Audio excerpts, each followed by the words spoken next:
Flying squad हाबुड़े पड़ा 6,75,000 टंकार सुना रूपार अलंकार बारिपदा कईफुलिया छकरे जारी रही चेकिंग बेले यह विपुल परिमाण अलंकार को जबत करिछि flying squad. City GST commissioner तथा फ्लाइंग स्क्वाड अधिकारी कुलमणि मल्लिक सूचना अनुसार निर्वाचन को आखिआगे रखी एनफोर्समेंट और आरटीओ टीम मिलित भाव जानवाहन गुड़िकर चेकिंग करुथिले। एसबु भितर एक संदेहजनक कार को अटकाई स्क्वाड आउ सेही कारु 6,75,000 टंकार सुना और रूपा अलंकार को जबत करिथिला। यापरे गाड़ी मालिकों को धरी पचराउचरा पर जना पड़िथिला से जने सुना गहना व्यवसायी ग्रामांचलर हाटगुड़ी को जाई सुना अलंकार बिक्री करंती बोली कुहा जाउछि। यापरे गाड़ी मालिकों को एक नोटिस देई छाड़िबा सह गाड़ी एवं अलंकार को जबत करी रखिछि फ्लाइंग स्क्वाड।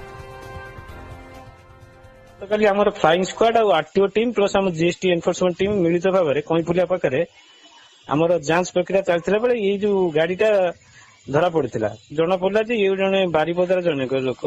सी से देउली पाखापाखि को हाट को नहीं बिक्री करती जिनस आठ किसी पुराना जिनस नहीं आसती तेणु से जांच बेले आम से जिनस धरलु जो ताकू नहीं आम आसीचु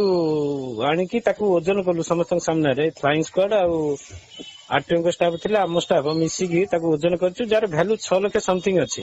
नोटिस देकी डिटेन करचु गाड़ी।